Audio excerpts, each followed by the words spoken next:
Halo pemirsa, apa kabar hari ini? Semoga selalu sehat dan selalu bersemangat menjalani aktivitas. Hari ini program Berita News Point hadir menjumpai Anda bersama saya Abdul Muiz. Selama 30 menit ke depan, News Point akan menyajikan berita terbaru seputar Universitas Brawijaya dan Malang Raya. Jangan kemana-mana, keep on this channel, News Point.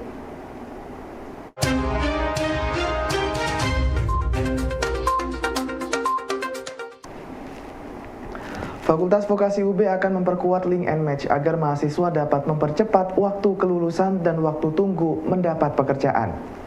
Dekan Fakultas Vokasi UB Muhammad Khalid Mawardi menjelaskan hal tersebut dapat terwujud dengan meningkatkan iklim pendidikan yang sudah ada. Mawardi mengaku akan segera melakukan koordinasi dengan seluruh jajaran yang ada agar dapat langsung bekerja mewujudkan arahan Rektor UB. Fakultas Vokasi yang memiliki konsep link and match dengan industri diharapkan dapat menghasilkan lulusan yang dapat segera terserap di pasar kerja. Tantangan vokasi UB saat ini adalah mempercepat masa waktu studi mahasiswa dan memperpendek masa tunggu kerja. Untuk mewujudkan hal tersebut, Dekan Fakultas Vokasi UB akan segera melakukan konsolidasi ke dalam agar kekompakan internal vokasi dapat lebih kuat untuk mewujudkan hal tersebut. Fakultas Vokasi UB sudah memiliki tenaga pengajar yang kompeten dan mitra industri yang beragam, sehingga diharapkan dapat mempercepat proses studi dan waktu tunggu kerja. Jadi waiting time untuk mahasiswa lulus dan bekerja itu juga menjadi prioritas. Apalagi kalau kita mengklaim sebagai fakultas vokasi yang notabene sudah ada link and match dengan industri. Maka dari itu juga akan menjadi prioritas kita untuk bisa merevitalisasi pendidikan vokasi sehingga link dan match dengan industri untuk semua prodi yang ada di vokasi. Gitu. Rencana harapan Bapak nanti untuk ke depannya? Di depan.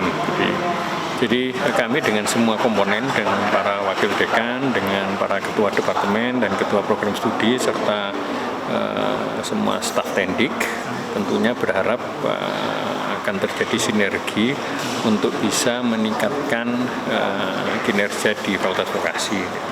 Baik itu yang terkait dengan tadi akademik maupun dalam tata kelola keuangan dan sumber daya, maupun yang ketiga terkait dengan peningkatan prestasi mahasiswa. KPU Kota Malang memberikan ruang dan fasilitas yang sama terhadap partai politik yang akan melakukan pendaftaran bakal calon legislatif pada pemilu 2024. Ketua KPU Kota Malang, Amina, menjelaskan partai diperbolehkan membuat kreativitas seperti arak-arakan pada waktu mendaftar namun hanya sampai di depan kantor KPU. Untuk proses pendaftaran, KPU membatasi 5 orang, yaitu ketua, sekretaris, dan bendahara, serta LO yang melakukan proses penyerahan berkas. Hal ini agar proses pendaftaran bacalek dapat berlangsung dengan lancar dan tertib. Masa pendaftaran bakal calon anggota legislatif atau bacalek pada pemilu 2024 sudah dimulai. Komisi Pemilihan Umum atau KPU Kota Malang sudah mempersiapkan tim dan sarana untuk menerima pendaftaran parpol. KPU sudah berkoordinasi dengan petugas penghubung atau LO dari setiap partai untuk membuat jadwal dan waktu pendaftaran. Masing-masing parpol memiliki waktu dan jam yang tidak sama pada saat melakukan pendaftaran. KPU memberikan perlakuan yang sama terhadap semua partai politik yang akan melakukan pendaftaran bakal calon anggota legislatifnya. Kalau kami memperlakukannya sama ya Mas ya, sama insya Allah perlakuan kami terhadap semua partai yang hadir, yang mendaftar itu sama ya, kita terima pemeriksaan berkasnya, kemudian selesai kita beri ruang yang sama untuk menyampaikan pada pers terhadap apa yang sudah dilakukan atau dalam proses tahapan pengajuan.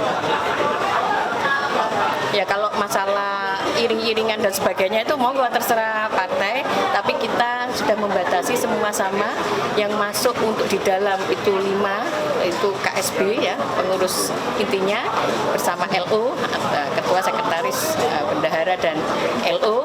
Kemudian untuk yang di luar pengiringnya kita yang masuk di dalam KPU karena ruangan juga terbatas, semua kita beri kuota 25 orang bisa masuk di sini.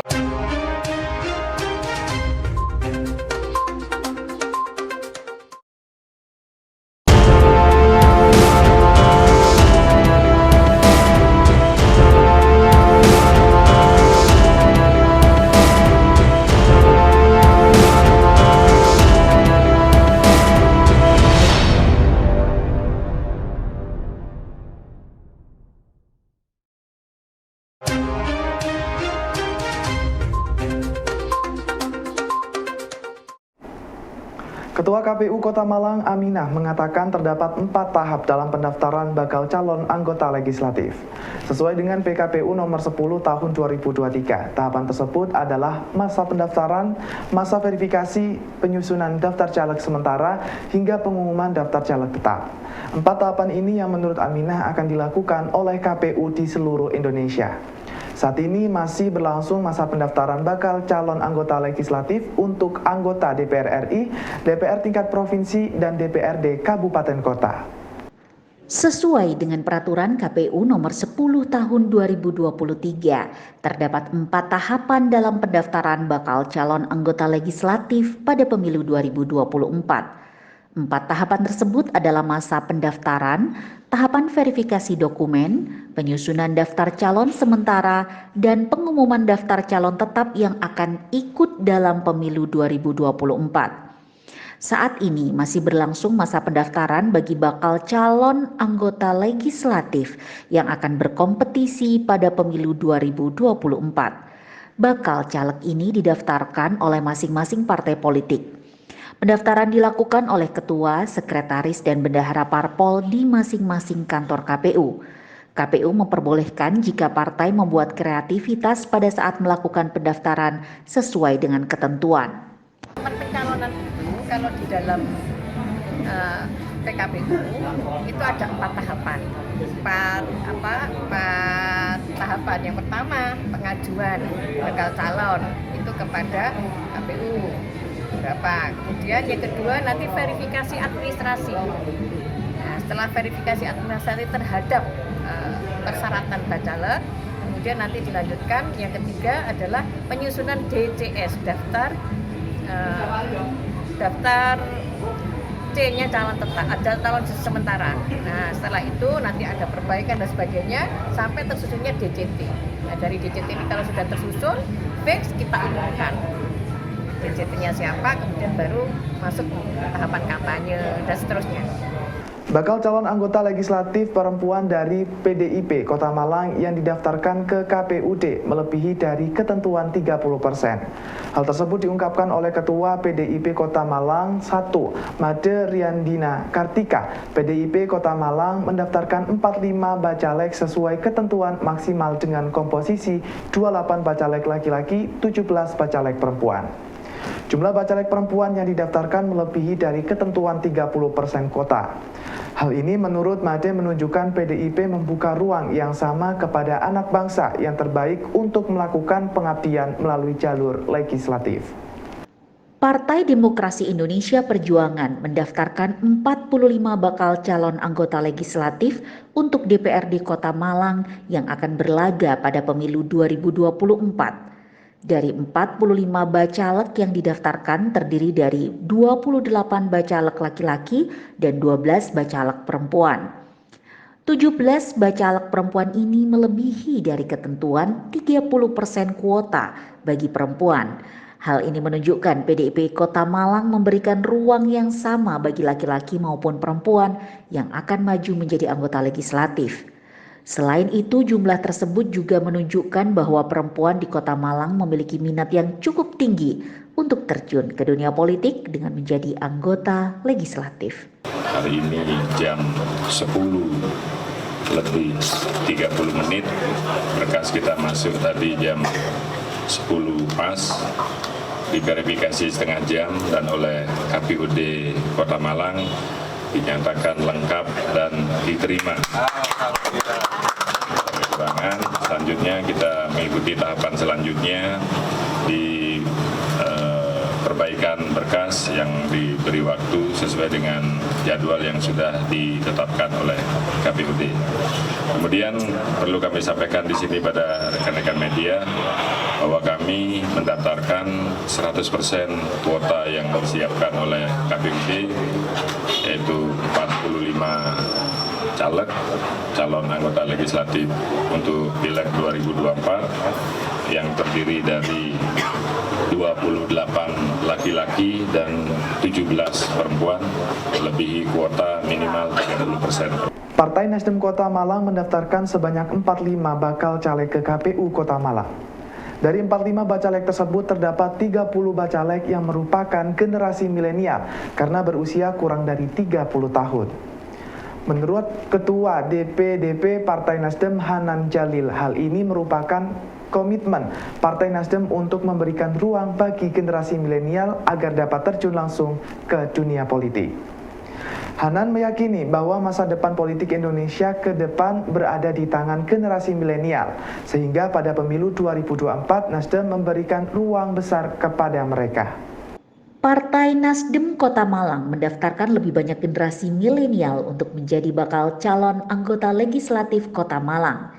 Sebanyak 45 bacalek Nasdem terdiri dari 30 orang berusia di bawah 30 tahun, 10 orang berusia di bawah 40 tahun, dan 5 orang berusia di atas 40 tahun.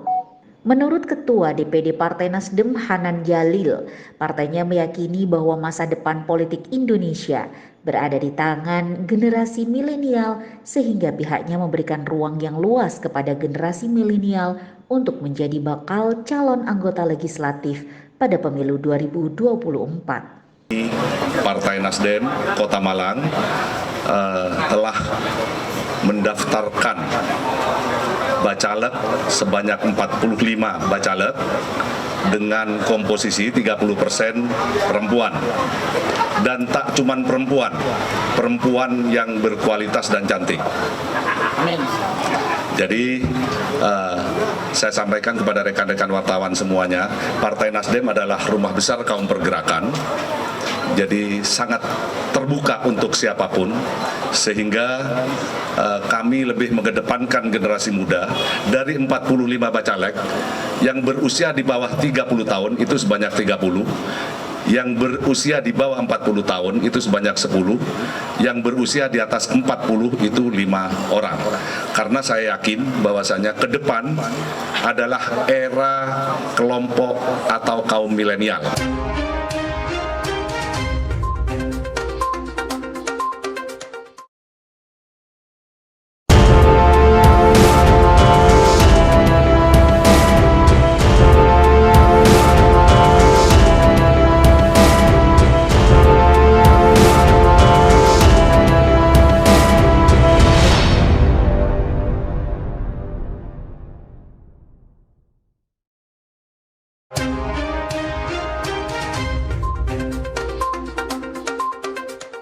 Penyandang disabilitas juga mendaftar bakal calon anggota legislatif yang ada di Kota Malang. Hal ini terlihat pada saat pendaftaran bacalek yang dilakukan oleh Partai Nasdem yang memasukkan disabilitas dalam bacaleknya.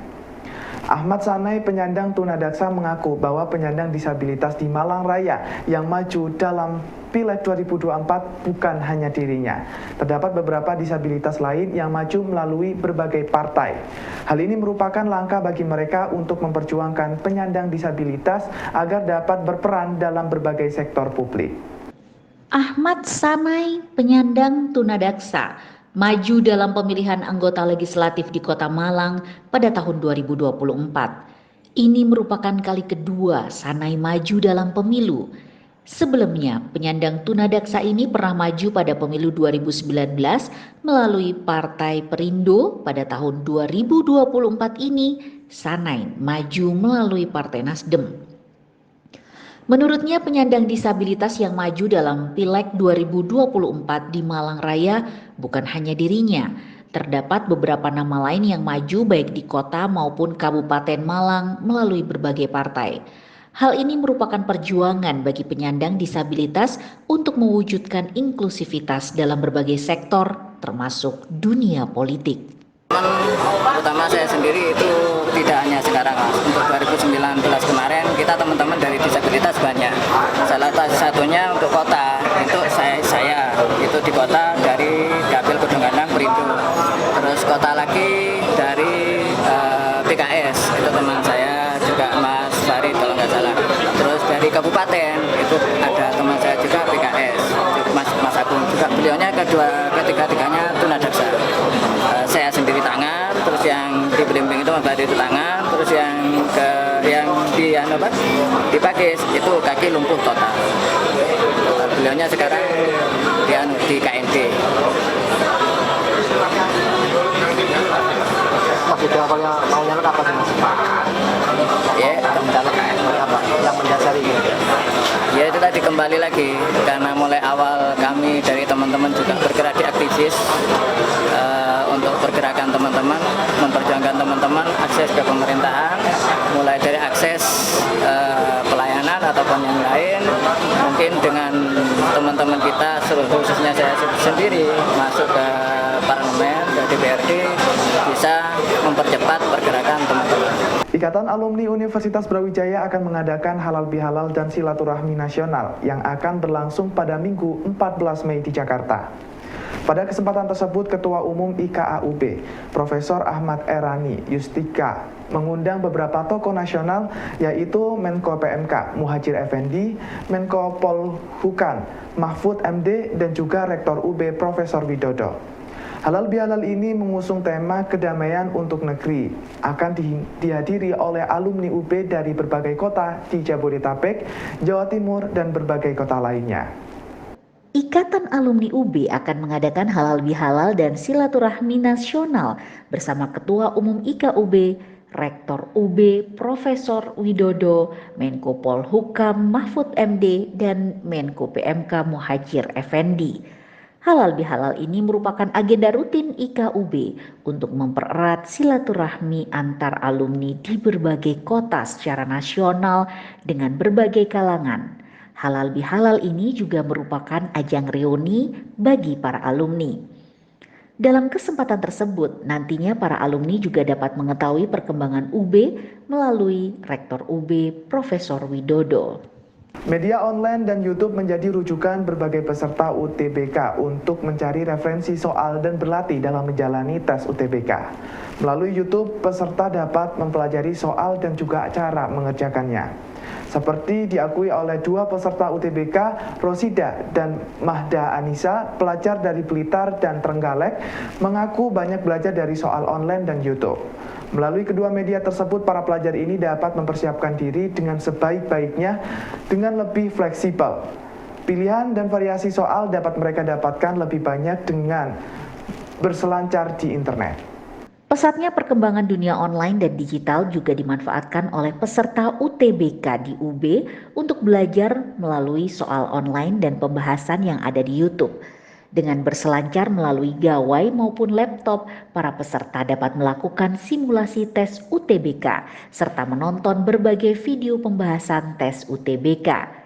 Metode ini memberikan keuntungan bagi mereka karena dapat belajar dengan lebih fleksibel tanpa dibatasi oleh durasi waktu. Bagi siswa yang berada di pelosok, keberadaan YouTube dan soal online juga sangat membantu karena mereka dapat belajar dengan materi yang sama dengan siswa yang berada di daerah perkotaan.